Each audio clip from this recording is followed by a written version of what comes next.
Sa Sabado, isasagawa ng Philippine National Police ang dry run para sa seguridad ng mga dadalo sa APEC Summit sa susunod na linggo. Ipinakita na rin kanina sa media ang Multi-Agency Command Center ng pulisya para sa pagtitipong dadaluhan ng mga pinuno ng iba't ibang bansa.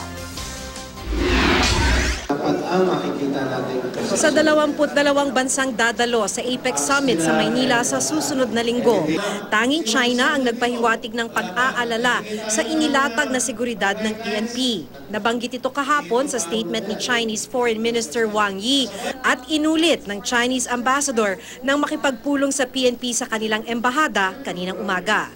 There are some concerns of the Chinese ambassador, like some rallies directed particularly to the Chinese.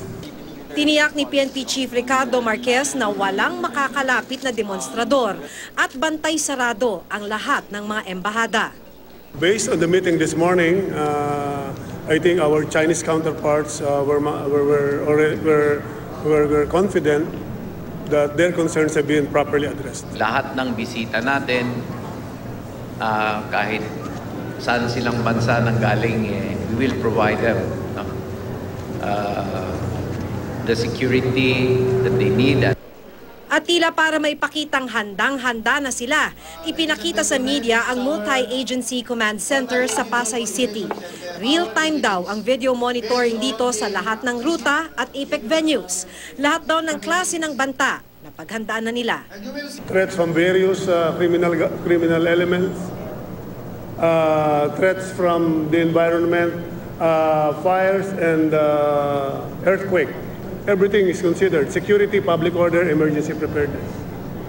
Even the possibility of food poisoning included. Para may maiwang nagbabantay sa mga ordinaryong mamamayan sa Metro Manila, nagpadala ng mga pulis galing sa probinsya.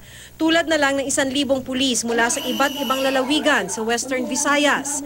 At di tulad ng dumating dito ang Santo Papa, hindi raw mawawala ng cell signal kahit sa mga rutang daraanan ng mga APEC delegates at economic leaders. Isasagawa ng PNP ang dry run ng security para sa convoy ng APEC delegation sa Sabado ng madaling araw. Kaya't magsasara ng kalsada, partikular ang ilang bahagi ng EDSA at Rojas Boulevard.